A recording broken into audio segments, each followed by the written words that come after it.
প্রিয় দর্শক সকলকে প্রীতি এবং শুভেচ্ছা জানিয়ে আমাদের বিশেষ নিউজ আওয়ার এক্সট্রার আমন্ত্রণ জানাচ্ছি এবং আমরা সারাদিন ধরেই চকবাজারের মর্মান্তিক এই ঘটনার খবর প্রচার করছি। আমাদের বিশিষ্টজনরা বলছেন যে এমন বিষাদময় শোকের দিন ২১শে ফেব্রুয়ারি আমাদের জীবনে অনেক দিন আসেনি এবং এই ২১শে ফেব্রুয়ারিতেই আমরা এরকম একটি মর্মান্তিক খবরের আপনাদের সামনে নিয়ে হাজির হয়েছি। আপনারা নিশ্চয়ই জানেন যে আমরা আসলে সারাদিন ধরে যে শিরোনামটি রেখে অনুষ্ঠান করছি, উচ্চারণগুলো শোকের, এখন এই আয়োজনেও সেই একই বিষয় রেখেছি, উচ্চারণগুলি শোকের। আপনাদেরকে একটু জানিয়ে রাখতে চাই, যখন আপনারা টেলিভিশনে খবর দেখছেন, সরকারি হিসেব মতে প্রায় ৮১ জন মরে যাওয়ার খবর আমাদের সামনে আছে। স্ক্রলে দেখতে পাচ্ছেন আপনারা নিশ্চয়ই, তার চেয়ে হয়তো কিছুটা কম দেখছেন। আমরা যে কথাটি বলতে চাই যে আসলে কোনো মৃত্যুই বৃথা যায় না, কিন্তু এই মৃত্যু দুর্ভাগ্যজনক, পরম করুণাময়। আমাদের যেন এই শোক বইবার ক্ষমতা তিনি দেন। আমরা আমন্ত্রণ জানাতে চাই, আমাদের সঙ্গে দুজন অত্যন্ত প্রিয় মানুষকে আমরা পেয়েছি আমাদের আজকের এই বিশেষ অনুষ্ঠান উচ্চারণগুলো শোকের।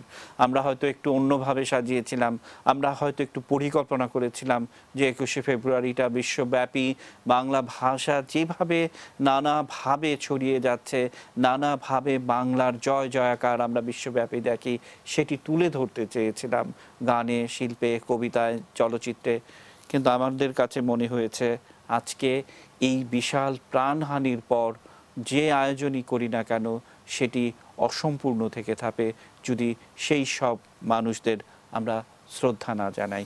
আমাদের আজকের অনুষ্ঠান আলোকিত করছেন আমাদের সঙ্গে শব্দ সৈনিক, সাংস্কৃতিক ব্যক্তিত্ব, কোন বিশেষণ তাকে দেয়া যায় না, সাংবাদিক থেকে শুরু করে স্বাধীন সার্বভৌম বাংলাদেশ প্রতিষ্ঠার পেছনে যিনি নিষ্ঠার সঙ্গে একজন নিবেদিত প্রাণ কর্মী হিসেবে ছিলেন, তিনি কামাল লোহানী। আমার আরেকজন প্রিয় মানুষ কাজী আকরাম উদ্দিন আহমেদ, অর্থনীতি, বিনিয়োগ, ব্যবসা প্রতিষ্ঠাতা বা যা কিছু বলি না কেন, কোন পরিচয়টায় তাকে বাঁধবো আমি জানি না। বিসিসিআইয়ের সাবেক সভাপতি তিনি, অনেক আন্তর্জাতিক খ্যাতিসম্পন্ন প্রতিষ্ঠানের তিনি সঙ্গে আছেন। আজকে তাকে আমন্ত্রণ জানিয়েছি। দর্শক, ৯ বছর আগে ঠিক এমনই একটি ঘটনা নিমতলিতে ঘটেছিল। সেই সময়টাতে তিনি বিসিসিআইয়ের সভাপতি হিসেবে ছিলেন। ঠিক যেই সুপারিশগুলো, যেই জায়গাগুলো তারা চিহ্নিত করেছিলেন, আমরা ঠিক ৯ বছর পর দেখলাম যে সেই জায়গাগুলো কাজ হয়নি বলে আজকে আবারও এরকম একটি মর্মান্তিক দুর্ঘটনার সম্মুখীন হতে হলো।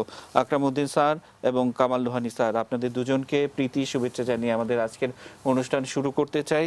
ক্ষমা চেয়ে দিচ্ছি, আমাদের বিষয়টি অন্যরকম একটি বিষয় ছিল, কিন্তু আজকে পরিবর্তিত পরিস্থিতির কারণে আমরা এই বিষয় নিয়ে কথা বলছি। এবং আমরা শুরুতেই আমার সহকর্মী ইমরান হোসেন সুমন, তিনি সারা রাত খেটে গতকালকে এবং আজকের এই খবর নিয়ে একটি প্রতিবেদন তৈরি করেছে, সেটি দেখিয়ে আমরা অনুষ্ঠানটি শুরু করব।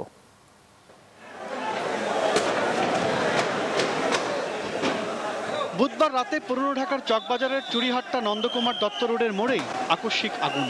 লেলিহান শিখায় রাতের রাজধানী ঢাকায় মুহূর্তের মধ্যেই সেই আগুন ছড়িয়ে পড়ে আশপাশের কয়েকটি বাড়িতে। কেমিক্যালের গোডাউন আর দোকানে থাকা দাহ্য পদার্থের কারণে আগুন দ্রুত ছড়িয়ে যায়। রাতে যে আগুন লাগে তা পুরোপুরি নিয়ন্ত্রণে আসে বৃহস্পতিবার ভোরে। ফায়ার সার্ভিসের ৩৭টি ইউনিটের পাশাপাশি বিমান বাহিনীর হেলিকপ্টার থেকেও পানি ছিটানো হয়। ভোরের আলো ফুটে ওঠার সঙ্গে সঙ্গেই ধ্বংসস্তূপের ভয়াবহ চিত্র। চারিদিকে পোড়া গন্ধ, চারপাশের সরু গলির যেদিকে চোখ যায় শুধু ছড়িয়ে আছে আগুনে পুড়ে অঙ্গার হয়ে যাওয়া কমপক্ষে ২০টি মোটরসাইকেল, ৩-৪টি প্রাইভেট কার, আগুনে পোড়া রিকশা, ভ্যান আর ঠেলাগাড়ি। এসব ধ্বংসাবশেষ মনে করিয়ে দেয় আগুনের ভয়াবহতা। যানবাহনে থাকা মালামালও সাক্ষ্য দিচ্ছিল আগুনের এই ভয়াবহতাকেই। কতটা নির্মমভাবে এসব যানবাহনের যাত্রী, চালক আর পথচারীরা আগুনে প্রাণ হারালেন তা আসলে বলে বোঝানো যাবে না। এমন আগুনের সূত্রপাত কিভাবে, প্রত্যক্ষদর্শী আর ফায়ার সার্ভিসের কর্মকর্তারা কি জানেন? আশেপাশে দেখছে গুদাম ঘর যেগুলো আছে এগুলো খুব দাহ্য পদার্থ ছিল, সেখানে আগুনগুলো দ্রুত লেগে গিয়েছে এবং যার জন্য কিন্তু আশেপাশে মানুষ কিন্তু যারা ছিল, যেহেতু ট্রাফিক জ্যাম খুব কনজাস্টেড ছিল, তারা কিন্তু চারিদিকে বেরোতে পারে না। ফার্স্টে আপনার এই গাড়ি থেকে ওই ট্যাক্সিতে ধাক্কা লাগছে, ধাক্কা লেগে সিলিন্ডার ছিল, গ্যাস সিলিন্ডার, ওইটা ফুটে গেছে। ওই ফুটাতে এখানে ট্রান্সমিটার ছিল, ওই ট্রান্সমিটার ফুটার পর এখানটা আবার হোটেলে ছিল 10টা সিলিন্ডার, ওই ধাক্কাটা এখানে লাগছে। বুধবার রাতে চুরিহাট্টার গলির রাস্তায় যানজটও ছিল, খাবারের দুটি হোটেলেও ভিড় ছিল গ্রাহকদের। আগুন লাগার পর অন্তত 7টি ভবনে তা ছড়িয়ে পড়ে। বিকট শব্দ পেয়ে অনেকে দোকানের শাটার লাগিয়ে দেন, ভেতরে থাকারা আর বের হতে পারেননি। আগুনেই শেষ হয়ে গেল অনেক প্রাণ, কেউ আবার বেঁচে ফিরেছেন অলৌকিকভাবে। তখন আমাদের সঙ্গে যোগাযোগ ছিল ফোনের মধ্যে, আমরা তখন বললাম যে পিছনে যে সাইডে ঘর আছে ওই ঘর থেকে জেলানা দিয়ে আওয়াজ দাও এবং বলো এটা ভাঙতে। তখন পাশের যারা এলাকার ছিল তারা এটা ভাঙছে সিঁড়ি দিয়ে, ভাঙিয়া তারপরে ওনাদেরকে বের করছে। আবার বৃহস্পতিবার ভোরেও মরদেহ উদ্ধার করা হয়। ফায়ার সার্ভিসের সদস্যরা রাস্তা থেকে পুড়ে যাওয়া লাশ খুঁজে বের করেন। আগুন নিয়ন্ত্রণে আসার পর দুপুরে মহাপরিচালক জানালেন ধ্বংসস্তূপে আর কোনো মরদেহ থাকার সম্ভাবনা নেই। স্থানীয়রা বলছেন হাজী ওয়াহেদ মেনশন ভবনের নিচে ওপরে কেমিক্যালের দোকান, গোডাউন, বডি স্প্রের গোডাউনও আছে। রাজ্জাক ভবনের নিচে রাজ্জাক হোটেলের গ্যাস সিলিন্ডারও ফেটেছে। চারপাশে এক ভয়াবহ অবস্থা। স্থানীয়রা জানালেন এমন ঝুঁকি নিয়ে এখানে আর বসবাস করতে চান না তারা। যেখানে আমরা বসবাস করব সেখানে কেমিক্যালের কোনো গ্রহণ থাকতে পারে না, থাকলে পরে দুইটা একসঙ্গে আমাদের প্রবলেম দাঁড়ায়।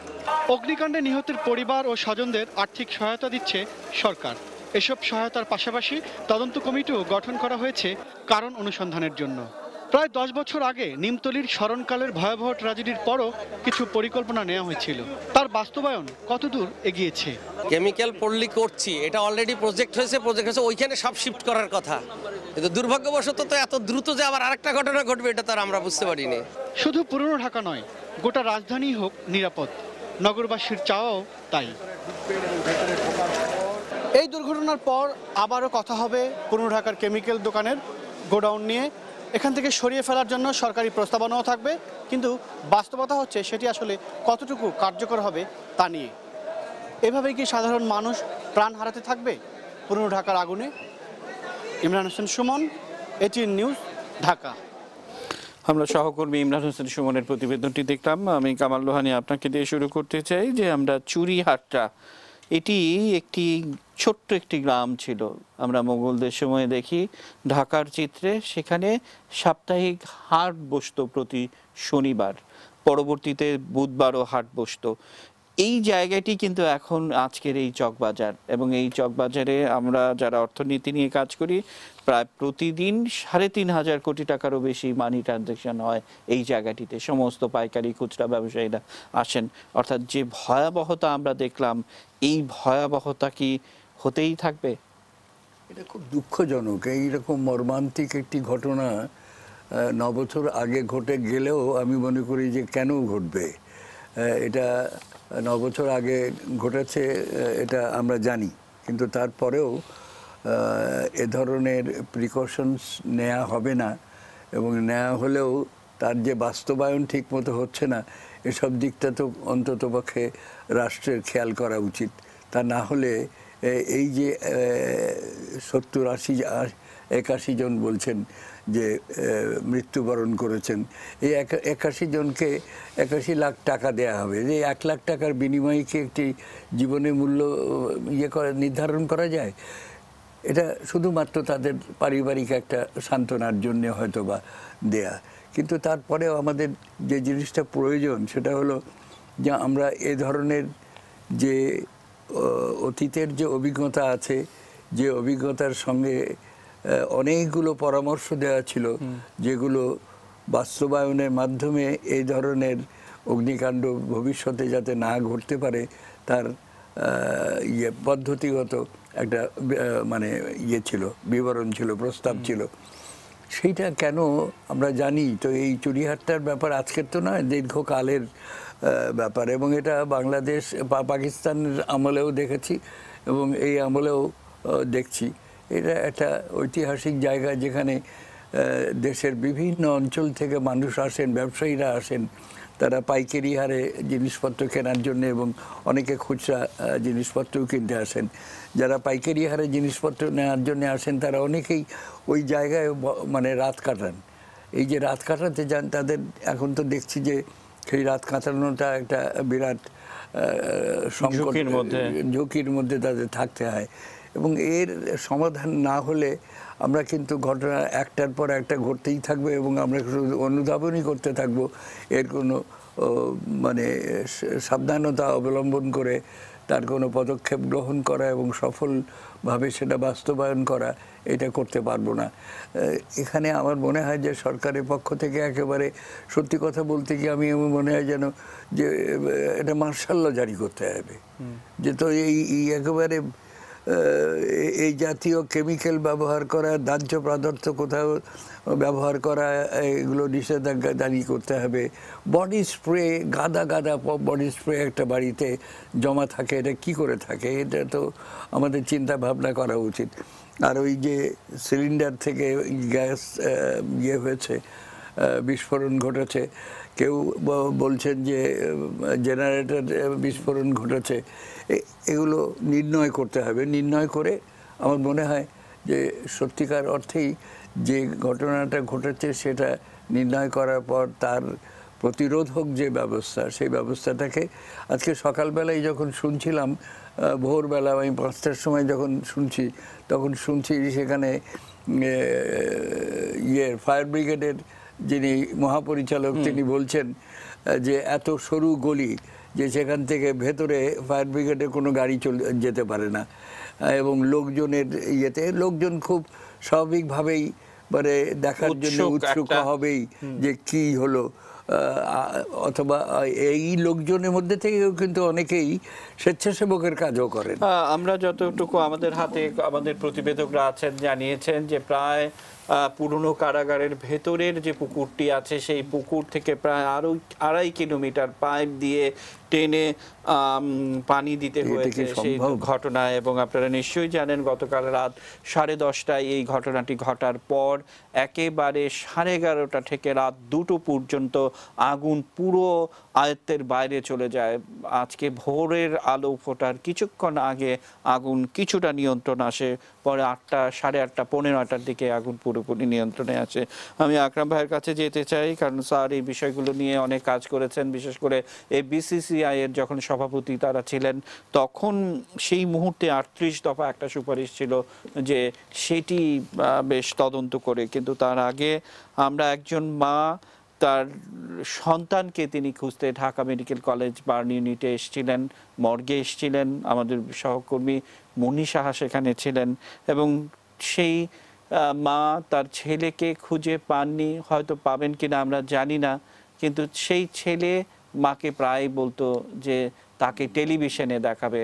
আমরা সেই মাকে একটু দেখিয়ে আকরাম ভাইয়ের কথা শুনবো। সম্ভব হইলে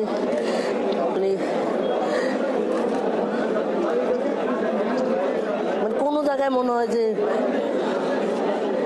কোনো জায়গায় আছে, এখনো শেষ হয়নি, এখনো মনে শেষ হয়নি। কোনো জায়গায় মনে দমটা এরকম, কোনো জায়গায় মনে হয় টিক টিক করতেছে, কিন্তু পলিটিকটা মনে ঘুরে দিয়েছি। কোনো জায়গায় দমটারে মনে হয় এমন এমন করে মা মা কইতাছে না, আমার বলার আমার মা মা কইতাছে, ডাকতেছে মা মা, টিক টিক করতেছে। কি টিক টিক করা অবস্থায় কি পলিথিন দিয়ে কে দিব? যদি আমার আব্বা এত সহজে যাইব না আমার দিকে। আমার বাবা তো অনেক ভয় পায়, আমার বাবা কোন আনে জানি আছে ভাই, যে আমার বাবা, আমার রুয়ান বাবা, আমার রুয়ান বাবারে ভাই, যে কোনো মন আমার বাবারে আমার কথা যেরকম হোক, কালি হোক, একটু যদি মাংসের রসা থাকে, একটু একটু যদি মাংস থাকে, এক পুরাও যদি মাংস দেয় আমার বাবার আমার কাছে দিও ভাইয়েরা। একটা পুরা মাংস আমার আবার নিয়ে যাবো, আমার বাবার আমি এমনি কোলে নেবো, কোলে নিয়ে আমি এমনি ধরবো, আমি শালি ধরবো, তাও আমার বাবারে ধরবো, আমার বাবার এমনি ধরবো, আমি চুপমা দিব আমার বাবারে। বাবা তুমি কষ্ট পাইবা না বাবা, কিচ্ছু হবে না, কিচ্ছু হবে না, তুমি টেনশন করো না বাবা, তুমি নাম্বারে আমার তো সাহস নাও, ইনশাল্লাহ কিচ্ছু হবে না তোমার। এই যে সবাই তোমারে খুঁজে দিবে, দাও ইনশাল্লাহ সবাই আমার বাবারে খুঁজে দিবে। ভাই দিবেন না আমার বাবারে খুঁজে, ভাই আমার বাবারে খুঁজে দিবেন না, আমার বাবারে আমাকে বুকের কাছে দিয়ে দিয়ে।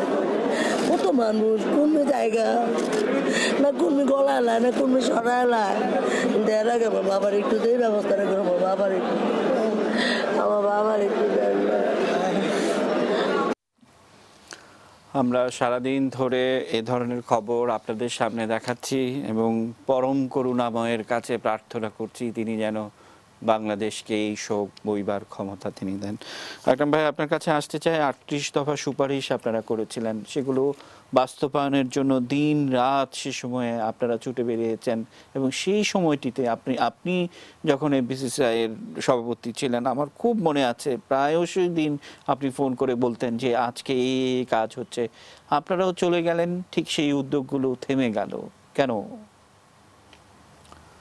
থেমে গেল, আপনাকে ধন্যবাদ। থেমে গেল কেন এই জবাবটা দেওয়া মুশকিল আমার পক্ষে। তবে আজকে যে দিন, সেদিনে যারা প্রাণ দিয়েছে আজকে কণ্ঠ এই বছর আগে 60-67 বছর হবে না, প্রায় 67 বছর আগে, তাদের প্রাণ দেওয়ার পিছনে একটা ছিল যে এর বিপরীতে বাঙালি জাতি কিছু পাবে এবং তা বাঙালি জাতি আমরা পেয়েছি। আমরা অহংকার করি, আমাদের ইতিহাস, আমাদের অহংকার, আমাদের বেঁচে থাকার প্রেরণা এবং আমাদের ভাষা আজকে সারা বিশ্বে পরিচিতি লাভ করেছে। শুধু না, বিশ্বের আজকে আন্তর্জাতিক ভাষা দিবস হিসেবে পালিত হচ্ছে। তাই বারবার আমরা সেই রফিক, সেই সালাম বরকতকে স্মরণ করি। কিন্তু আজকে মনে পড়ছে যে তারাও মানুষ ছিল, তারা একটা উদ্দেশ্যে এই প্রাণ দিয়েছিল। কিন্তু আজকে তাদের প্রাণ গেল, এরা কি উদ্দেশ্যে দিয়েছে, কি তারা পাবে এবং ভবিষ্যতে তাদের কে স্মরণ করবে? কেউ করবে না। তাই মনে করি যে আজকের এটার জন্য দায়ী কাকে করবেন? এই এক ভদ্রলোক শুনলাম, আমরা কি এটা চিন্তা করছি? এই চিন্তা করার কথা আমি বলবো বিসিসিআই হিসাবে, ব্যাবের চেয়ারম্যান হিসাবে, ব্যাংকের চেয়ারম্যান হিসেবে বহুবার ইন্ডাস্ট্রি মিনিস্ট্রির কাছে বহুবার বলা হয়েছে যে নিমতলির ঘটনার পরে আপনারা কেমিক্যাল কোনো ফ্যাক্টরি বা গুদাম এখানে কি করে রাখবেন? এবং যেমন আপনারা জানেন যে হাজারিবাগের সেই চামড়া ফ্যাক্টরি সরানোর জন্য কত বছর গেল, কত বছর, কত। এবং স্যার সেই চামড়া ব্যবসাটা শুনলেন না। হ্যাঁ, শুনলেন, কিছুতেই শুনলেন না। তাদের জন্য জায়গা করে দেওয়া হয়েছে, তাও শুনেন নাই। তার অর্থ এরা এইভাবে, আমরা কি ভেবেছি আজকে যে ভদ্রলোকের বাড়িটা ওয়াহিদ কি মঞ্জিল, সেই ভদ্রলোক তার উপরেই শুয়েছিল, এই বাড়ি ভাড়া দিয়ে হয়তো খেত, কিন্তু কি সে আগুনকে ভাড়া দিয়েছে। সুতরাং সে নিজেই জানতো না যে এখান থেকে ঘটনা এমন ঘটবে যে সে নিজেই এইটা পুড়ে আজকে মারা যাবে। কিন্তু আমি মনে করি আজকে আমাদের সবার চেয়ে দুঃখ লাগার কথা আমাদের মাননীয় প্রধানমন্ত্রী। কেননা মাননীয় প্রধানমন্ত্রী একজন হিউম্যান, মানবতাবাদী নেতা এবং উনি সারা বিশ্বে মানবতার মাথায় হিসাবে স্বীকৃতি লাভ করেছে। সুতরাং আমরা কি দুঃখ পাবো? ওনার সময় সেটাও ঘটেছিল, ওই সময়ের প্রথম দিকে, এটা ঘটলো এই সালের প্রথম দিকে। সুতরাং আমি মনে করি এই সময়টা ওনার জন্য কেমন লাগে যে আমার এই ঘটনা কি জবাব দেবে। সেবার আমার মনে আছে দুটো ছেলে মেয়ে, তারা বাপ মাকে হারিয়েছিল, নেত্রী তাদের এনে এখানে বিয়ে শাদীর ব্যবস্থা করেছিল। কিন্তু এই ব্যবস্থা কয়দিন কে করতে পারে? আমরা আসলে মাননীয় প্রধানমন্ত্রী গতকাল রাতে যেমন সারা রাত জেগে তিনি বিভিন্ন নির্দেশনা দিয়েছেন, আবার সেই নিমতলির ঘটনার সময় তিনিও সেই নিমতলির কাছেই, এখানে সেই চুরিহাটা নাকি চুরিহাটা, তো সেই মসজিদের কাছে এই ঘটনা ঘটলো। সুতরাং আমরা এর জন্য এটা না ঘটে সেজন্য আমরা যে সমস্ত করেছিলাম, যুক্তি দেখিয়েছিলাম, আমরা প্রতিবেদন পাঠিয়েছিলাম, আমরা কতগুলো ধারা দিয়েছিলাম যে এইগুলো হলে পরবর্তীকালেও বিসিসিআইটাকে কিছুটা কাজ করেনি তা না, কিন্তু কিছুই কেউ শুনে না। নিজের জীবনের উপরে যাদের মায়া নেই, যারা জীবনের ঝুঁকি নিয়ে কামাই করার জন্য চেষ্টা করে, তারা তো এই ঘটনা এইটা। কিন্তু আজকে তো এইটা ঘটনা, আজকে দেশের জন্য কি ঘটলো? আজকে দেশ সব সময়, আজকে দেখেন বিএনপির সেক্রেটারি জেনারেল নাকি বলছে যে এইগুলা সবসময় তো তাদের সময় ঘটে, বলছে কি জানি একটা না। বিএনপির মির্জা ফখরুল ইসলাম আলমগীর যে কথাটি বলেছিলেন যে সরকারের ব্যর্থতার কারণে এটি হয়েছিলেন। আমার একটি পাল্টা প্রশ্ন ছিল যে আপনি কি ঘটনাস্থল পরিদর্শন করেছিলেন? তিনি ঘটনাস্থলেও যান। অতএব এই ধরনের কথা তারা বললে তারাই দিন দিন গণবিচ্ছিন্ন হচ্ছে, সেটা আমরা দেখছি। বললাম যে এই ঘটনা যখন শুনলাম যে কথা বলছে, আমি বললাম যে এটার জন্য তারা তৈরি থাকে নাকি সব সময় যে এই রকমের ঘটনা হবে আর আমরা সরকারকে সমালোচনা করব। তা আমার হলো যে আজকে এমন একটা দিন, আমাদের শোকের দিন বটে ছিল, কিন্তু তার সাথে গৌরব ছিল। কিন্তু এই শোকের গৌরবটা এবং মর্যাদার একটা জায়গা ছিল, মর্যাদার জায়গা যেটি ছিল। আমরা বারবার আমাদের- বলছিলাম এই গেল 10 বছরে বাংলা ভাষা বিশ্বব্যাপী, বাংলা গান বিশ্বব্যাপী, বাংলা প্রবন্ধ যেভাবে প্রচারিত হয়েছে, আমাদের আজকের অনুষ্ঠানের বিষয় কিন্তু সেটি ছিল। আমরা কামাল লোহানী স্যারকে আগে থেকে বলে রেখেছিলাম, আমরা নানান ধরনের ভিডিও ফুটেজ ম্যাটেরিয়াল জড়ো করে রেখেছিলাম, যেগুলো হয়তো আমরা আজকে ওনার নাম বলার পরে আমিও সেটা ভেবেছিলাম তোমার কাছ থেকে অনেক কিছু শুনবো আজকে, কারণ উনি তখন নিজে চোখ দিয়ে দেখেছেন। দর্শক, আমরা আশা রাখছি কোনো একদিন হয়তো সেই গবেষণা লব্ধ কাজগুলো আমরা আপনাদের সামনে তুলে ধরবো। কিন্তু আজকে উচ্চারণগুলো শোকের। আজকের যে ঘটনা ঘটেছে গতকাল রাতে, সেটি এই দুর্ভাগ্য যেন বাংলাদেশের আর কোনো মানুষের না ঘটে, সেটির দিকে আমরা একটু আলোচনা করতে চাই। আমরা ছোট্ট একটি বিরতি নিতে চাই, বিরতি নিয়ে আবার ফিরতে চাই আমাদের নিউজ আওয়ার এক্সট্রার আয়োজনে। থাকুন এটিএন নিউজের সঙ্গেই।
দর্শক, আবারও আমন্ত্রণ জানাচ্ছি।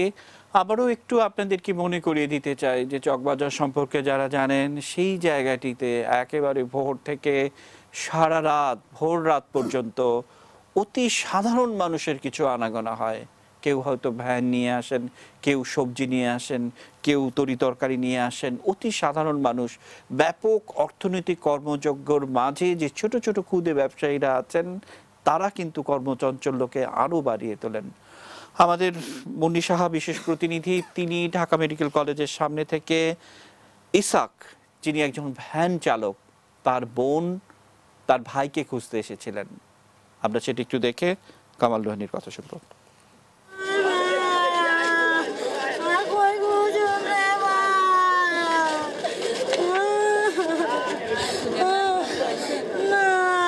বাজারে কাম করে গাড়িয়ে ভ্যানে, রাত 12টা থেকে মোবাইলও বন্ধ, কোনো বাসাও যায় না। রাত হইলেও বাসায় যায়, কালকে আর বাসায় যায় না, মোবাইলে বন্ধ, পর্যন্ত খুঁজেও পাইতেছি না।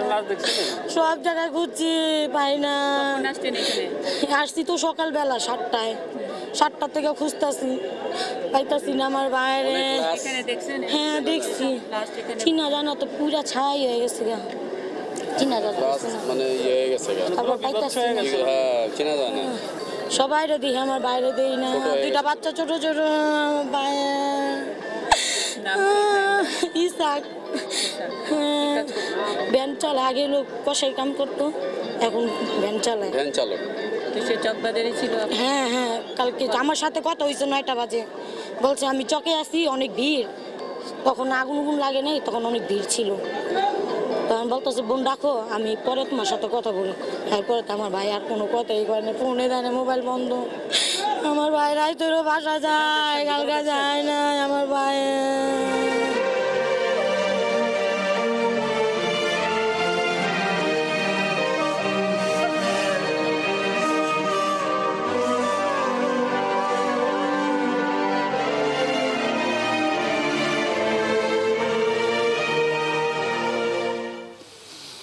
কামাল লোহানী, আপনার কাছে একটা ছোট্ট বিষয় জানতে চাই যে গেল 2 বছর আগে সুইজারল্যান্ডের দাভোসে যখন ওয়ার্ল্ড ইকোনমিক ফোরামের সম্মেলন চলছিল, তখন এলসিন্স মেনজার নামে একজন পোলিশ ভদ্রলোক, তিনি একটি গবেষণায় দেখিয়েছিলেন যে বিশ্বের অনেক দেশের মতো বাংলাদেশের অর্থনীতি এমন একটি অর্থনীতি যে যেখানে কোনো তত্ত্ব অর্থনীতির খাটে না।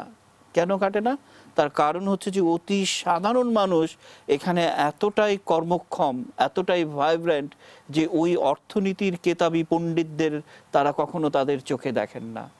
আমরা আজকে যে ইসাককে দেখলাম, যিনি ভ্যান চালক, সারা রাত ভ্যান চালান, সারাদিন ভ্যান চালাক, দেশের অর্থনীতিকে যারা এগিয়ে নেয়, আকরাম ভাই কিছুক্ষণ আগে বলছিলেন তাদের এই অবদান কি কেউ মনে রাখবে?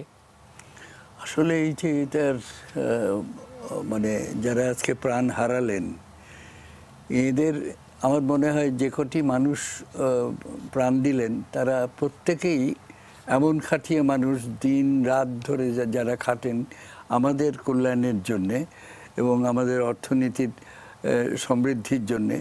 এই মানুষগুলোকে আমরা হয়তো পরে ভুলে যাব, এই ইসাক নামটিও মনে থাকবে না, অথবা মা যে আহাজারি করছিল, বোনের যে বুক ফাটা কান্না, এই সমস্ত কিছু আমরা হয়তো ভুলে যাব। এতগুলো লোক প্রাণ দিলেন, এতগুলো লোক অসুস্থ মানে আহত অবস্থায় হসপিটালে চিকিৎসায় আছেন, তাদের মধ্যে 8-9 জন খুব খারাপ অবস্থার মধ্যে আছেন, তাদের অবস্থা কী হবে কেউ বলতে পারে না। কিন্তু এই দুঃখটা হচ্ছে যে আমাদের দেশের এই জাতীয় যে শিল্প কারখানা বা শিল্প যেখানেই তৈরি হয়েছে, সেই জায়গায় আমরা কেন নিরাপত্তা ব্যবস্থার কোনো ইয়ে করতে পারি নাই? এই বোধটা আমাদের যারা ব্যবসা করেন তাদের মধ্যে কেন আসে নাই? এবং কি এটা অপরাধ নয় যারা ওই বডি স্প্রের কেমিক্যাল, যেটি সিপ্রোফ্যাক্স নামে একটি কেমিক্যাল, যেটি গান পাউডারের চাইতেও অনেক বেশি দাহ্য পদার্থ, যেটি ব্যবহৃত হয় গান পাউডার তৈরির জন্য তাও ব্যবহৃত হয়, এবং সেই কেমিক্যালগুলো তারা রেখেছেন, এবং সেইগুলো নিয়ে তারা যে এরকম একটি ঘটনা ঘটালেন জানতেন না হয়তো, বা বলবেন যদি কেউ বেঁচে থাকেন বলবেন যে আমরা তো বুঝি নাই এই অবস্থা হবে। কিন্তু বোঝার তো ব্যাপার না, যে কাজগুলো যেগুলো নিয়ে কাজ করছেন, বিস্ফোরক জিনিস নিয়ে কাজ করছেন, তো অবশ্যই মনে রাখতে হবে যে আমাদের অতীতের যে অভিজ্ঞতা আছে তা থেকে যে কোনো সময় যে কোনো বিপদ ঘটতে পারে।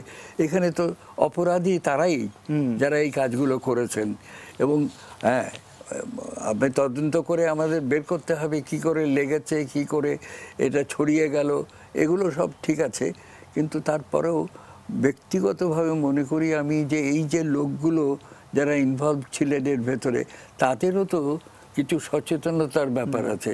তা না হলে মানুষ কি করে আমাদের দেশের এই অর্থনৈতিক যে অভিযাত্রা, যে একটা উন্নত দেশের দিকে আমরা এগিয়ে যাবার চেষ্টা করছি, সেই সব জায়গায় এই ছোটোখাটো ঘটনাগুলোও তো ভীষণভাবে পেছনে টেনে নিয়ে আসে। সেই জায়গাটায় আমাদের অন্ততপক্ষে সজাগ থাকতে হবে, যাতে করে এই ধরনের ঘটনা বা এই ধরনের বিস্ফোরক কোনো জিনিস নিয়ে আমরা ছেলে খেলা না করি। জি, আমি আকরাম স্যারের কাছে যাব। যে স্যার, চকবাজারে নিশ্চয়ই আপনার যাওয়ার সুযোগ হয়েছে, একেবারে গায়ে গায়ে লাগানো বিল্ডিং এবং রাস্তাগুলোর যে পরিস্থিতি, যেটি নিয়ে আমরা নানাভাবে সারাদিনই বলার চেষ্টা করেছি। একজন মানুষ সোজাসুজি হেঁটে যাবেন এরকম সরু গলির ভেতরে আমরা বিশাল বড় আতর ফ্যাক্টরি দেখি, বডি স্প্রে ফ্যাক্টরি দেখি, পারফিউমের ফ্যাক্টরি দেখি, আবার আন্ডারগ্রাউন্ডে দেখি শত শত লোক কাজ করছে, এবং সেই ঝুঁকিপূর্ণ কেমিক্যাল নানানভাবে। এই বিষয়গুলো কিন্তু দিনের পর দিন ঘটেই মানে চলছে। মানে তাহলে এই জবাব, যখন এরকম বড় ঘটনা ঘটে তখন জবাবদিহিতার প্রশ্ন ওঠে, কেন চলে? আবার আমাদের যারা নতুন শিল্পমন্ত্রী হন তারা কিন্তু আবার দায়িত্বজ্ঞানহীন কথা বলেই ফেলেন। মানে আমরা হয়তো ধরেই নিয়েছি যে এটা তারা বলবেনই, কারণ এ না হলে তারা কি মন্ত্রী? সব কিছু মিলিয়ে নানান দিক থেকে আজকে গণমাধ্যমে, বিশেষ করে বিশ্বব্যাপী গণমাধ্যমের প্রধান শিরোনাম কিন্তু এটি। আমরা কিভাবে নিজেদেরকে সান্ত্বনা দেব স্যার? সান্ত্বনা দেওয়া, আপনাকে ধন্যবাদ। সান্ত্বনা দেওয়ার কোনো ভাষা আমাদের কাছে নেই। তারপরে আমার মনে আছে এই স্টুডিওতে আমি জীবনে অনেকবার এসেছি, কিন্তু আজকে এরকমের দুঃখভ্রান্ত হৃদয়ে আসিনি। কেননা আমরা একজন বিশিষ্ট ব্যক্তি মারা গেলে একজনের কথা আলাপ করি, আজকে কার কথা আলাপ করব? আজকে 81 জন চলে গেল, এবং এই মার আহাজারি, এই ছোট বড় বোনের আহাজারি, এর শুনে জবাব দেবো কি করে? আমাদের চোখ সচল হয়ে যাচ্ছে, আমাদের চোখ ভিজে যাচ্ছে। সুতরাং আমরাও তো মা বাপ, আমরাও ভাই বোন ভাই, সুতরাং আমরা এই দেশের মানুষ। তা আমরা চিন্তা করতেই পারি না, আমরা এত ইন্ডাস্ট্রিয়াল জোন করছি, 100টা ইন্ডাস্ট্রিয়াল জোন খুঁজছি আমরা, বিদেশিকে এখানে এনে আমরা ইন্ডাস্ট্রি করাবো, কিন্তু আমাদের ইন্ডাস্ট্রিগুলো কিভাবে চলছে সেটাও তো আমাদের বুঝতে হবে। এবং এই ইন্ডাস্ট্রি এখন আমার বলে তো অন্যরকম হয়, আমি বলতে চাই না ইন্ডাস্ট্রি ছোট হোক আর বড় হোক, কিন্তু ইন্ডাস্ট্রি সম্বন্ধে কথা বলতে গেলে কিছু অভিজ্ঞতা দরকার হয়, যে এটা এখানে থাকবে কেন, এটা এইরকম চলতেছে জীবন ভর, এটা চলবে, এই জাতীয় কথা না বললেই ভালো। এইটা সরকার আছে এবং বিবেকবান লোকেরা আছে, এইটাকে কি করে অ্যাভয়েড করা যায়, এই জাতীয় মৃত্যু থেকে আমরা কী করে, আমরা সেই নিমতলির পর থেকেই তো আমরা সজাগ ছিলাম, এবং সজাগের পরে কোনো সময় কার্যকরী ভূমিকা নেওয়া হয়নি। ওই যদি কেউ বলে যে এটা জীবন ভরে চলতেছে, এদের থেকে সরানো কষ্ট, কিন্তু সরানো যে কষ্ট তার সেটা আজ অনেক বেশি কষ্ট। স্যার, আমরা একটা ছোট্ট বিরতিতে যাব। আপনি বলছিলেন যে ভাইরা প্রাণ দিল, বড় ভাই ছোট ভাই প্রায়শই তাদের খুনসুটি আমরা দেখেছি, দেখার চেষ্টা করি, আমরা নিজেরাই করি, কিন্তু এরকম একটি মর্মান্তিক ঘটনায় যখন ছোট ভাই বড় ভাইকে খুঁজতে আসে সেটি আরও বেশি হৃদয় বিদারক। আমরা সেটি দেখব ছোট্ট একটি বিরতি নিয়ে ফিরে এসে। নিচ্ছে ছোট্ট বিরতি, এটি নিউজের সঙ্গেই থাকুন।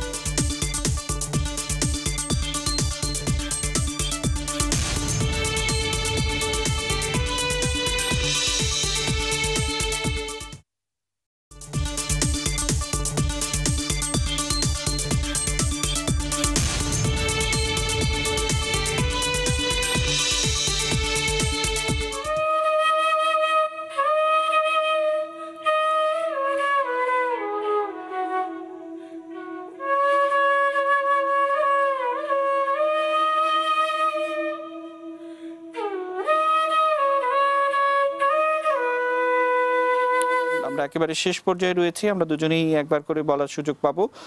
যেমনটা বলছিলাম যে ভাই ভাইয়ের খুনসুটি আমরা সবসময় দেখি, কিন্তু মৃত্যুর পর ছোট ভাই এসছেন বড় ভাইকে খুঁজতে। আমরা সেই দৃশ্যটি দেখিয়ে আপনার মন্তব্য শুনবো এবং আপনার সমাপনী শেষ কথা শুনবো, এবং তারপর কামাল স্যার আপনাকে দিয়ে অনুষ্ঠান শেষ করবো।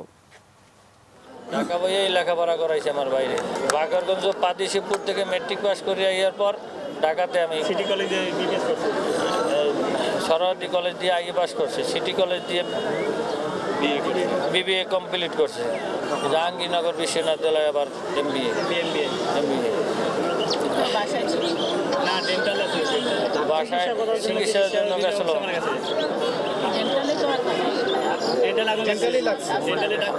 ডাক্তারও মারা গেছে।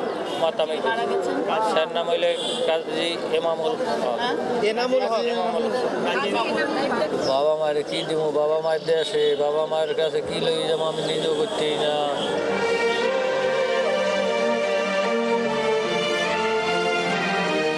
ভাই মারা গেছে এবং সেখানে একটি ডেন্টাল ক্লিনিকের মতো ছিল এবং সেখানে তিনি চিকিৎসকও ছিলেন, এবং সেই জায়গাটি একেবারে একটি বিষয় স্যার, আমরা যে ধরনের ভিডিও ফুটেজ দেখেছি এবং আপনাদের দুজনেরই মুক্তিযুদ্ধের সময়কার সেই ধরনের অভিজ্ঞতা আছে, কিন্তু আমরা যে ব্যাপারগুলো দেখছি যে হাতঘড়ি, জামার বুতাম, জামা, সোয়েটার, গরম কাপড়, জুতার ফিতে, সেগুলো দেখে শনাক্তকরণের চেষ্টা চলছে, অর্থাৎ সেগুলো অক্ষত রয়েছে কিন্তু মানুষটা পুড়ে গেছে।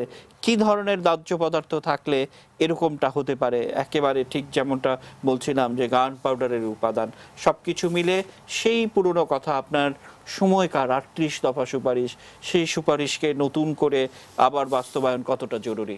আকরাম স্যার। না, আজকে কথা আসলে কথা বেরোচ্ছে না, আজকের দুঃখ বেদনা এবং আহাজারি বেদনা দেখলে কথা বেরোচ্ছে না। শুধু তখন তাই মনে হয় যে সে নিমতলির পরে বা তার আগে এই জায়গাটা নিয়ে, চকবাজার এই জায়গাটা নিয়ে অনেক কথা অনেক সময় হয়েছে, অনেক সুপারিশ গভর্নমেন্টের কাছে দেওয়া হয়েছে, অনেক সুপারিশ অনেক সংস্থার কাছে দেওয়া হয়েছে, কিন্তু সেগুলো কিছুটা কার্যকরী হলেও এই জাতীয় ঘটনা ঘটতে পারত না।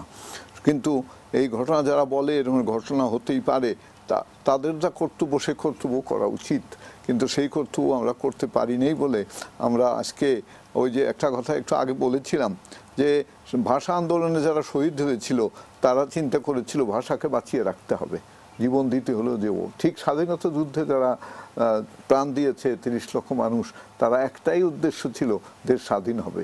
কিন্তু আজকে যারা প্রাণ দিল, অহেতুক প্রাণ দিল, বিনা দোষে প্রাণ দিল, তারা কিসের জন্য দিল? এই জবাবটাই আজকে সবচেয়ে বড় কথা। তারা এই নিরীহ মানুষগুলো কেন মারা গেল এবং তার জন্য কাদের অসতর্কতার জন্য।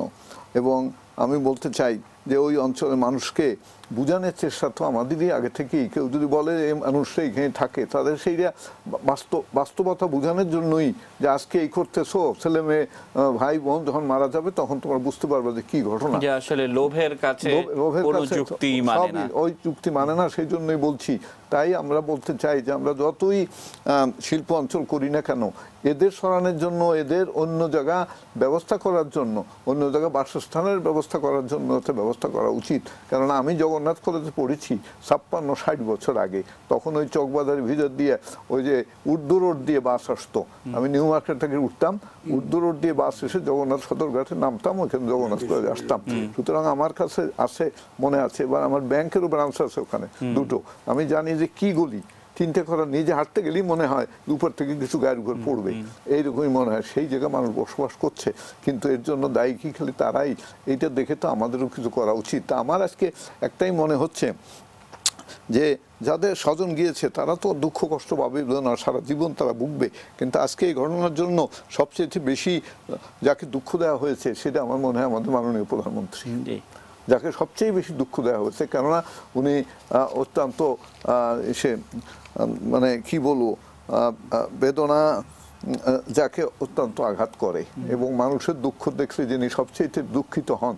সেই জন্যই একটু আগে আপনি বলেছিলেন যে বঙ্গবন্ধু রেখে গেছে। আমিও বারবার বলি যে বঙ্গবন্ধুর ভাগ্যবান কন্যা, আর আমাদের জন্য রেখে গেছেন, এটাও আমাদের ভাগ্যবান। কিন্তু এই ভিতরে এই ঘটনা ঘটবে কেন, এটি আমার দুঃখের। অসংখ্য ধন্যবাদ। আমরা শেষ করব যে এই ঘটনা বারবার ঘটা উচিত না। আমরা শেষ করব। কামাল স্যার, আপনার শেষ কথা হবে। দর্শক আপনাদেরকেও জানিয়ে রাখতে চাই, সকাল স্যার এই মানে যারা আজকে প্রাণ দিয়েছে তাদের জন্য আত্মার মাগফিরাত কামনা করছি এবং বিশেষ করে তাদের পরিবারের সেই সান্ত্বনা দেওয়ার ভাষা আমাদের নেই, কিন্তু সান্ত্বনা নিজে থেকে পাবে। আল্লাহ গফুরুর রহিম তাদের যেন সান্ত্বনা দেয় এবং এই সব লোকেরা অন্যায় ছাড়া বিনা হিসেব চলে গেল, এদের বিচার তো হবে না। এরা কিভাবে মারা গেল? একটা মানুষ তার রাস্তায় খুন করলে তার বিচার হয়। আল্লাহ রহমতে বঙ্গবন্ধুকে যারা মেরেছিলেন তাদেরও তো বিচার হয়েছে, কিন্তু এদের বিচার তো হবে না। সেই জন্যই দুঃখ আরো বেশি থেকে গেল। আমরা শেষ করব এবং দর্শক আপনাদেরকে জানিয়ে রাখতে চাই যে অনুষ্ঠানটি রাত 2:15 এবং পরের দিন সকাল 7:15 পুনঃ প্রচারিত হয়। দেখার আমন্ত্রণ জানিয়ে রাখলাম আগেই। কামাল স্যারকে দিয়ে অনুষ্ঠান শেষ করব। স্যার, আকরাম স্যার যে জায়গাটিতে এসে শেষ করলেন, ঠিক সেই কথাটি যদি আমি আমার ভাষায় বলি যে পরম করুণাময়, আমাদের যেন সেই ভার বহন করার ক্ষমতা তিনি দেন।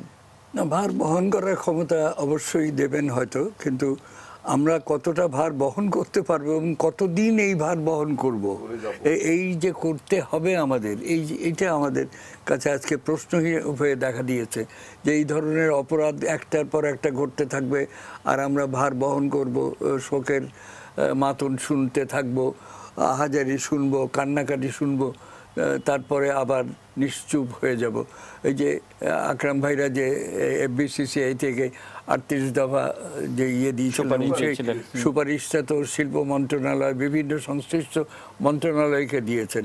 তারা কি করেছেন এবং সুপারিশ বাস্তবায়নে প্রতিটি মহল্লায় তারা কমিটি করেছিলেন, ঘুরে ঘুরে খুঁজেছিলেন এবং আমাদেরকে বলতেন যে তোমরাও সেগুলো টেলিভিশনে একটু প্রচার করো, আমরাও সেটা করতাম। অসাধারণ যে এই কাজগুলো যদি না করা যায় গণ সচেতনতা সৃষ্টি হবে না। কিন্তু এই সচেতনতা কেন আমরা এই পল্লীটাতে, চুড়িয়ারটায় হতে দেখলাম না? এটাও তো একটা বড় মানে দুঃখজনক ঘটনা। কেন এতদিন পর্যন্ত কোনো তদন্ত করে কোথায় এই ধরনের দাহ্য পদার্থ আছে সেগুলো কেন রাখা হয়েছে, কিভাবে আসছে, এর অন্যান্য সূত্রগুলো কোথায়, সংগ্রহের জায়গা কোথায়, এই সবগুলো খুঁজে বের করে আমার মনে হয় যে এ নিয়ে আর শিক্ষা গ্রহণ করার দরকার নাই। অনেক শিক্ষা আমরা গ্রহণ করেছি।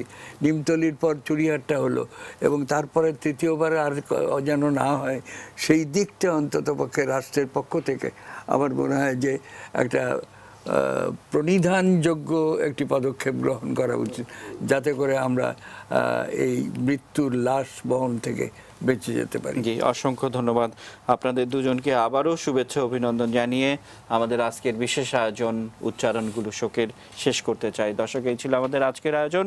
সাথে থাকার জন্য প্রত্যেককে শুভেচ্ছা অভিনন্দন।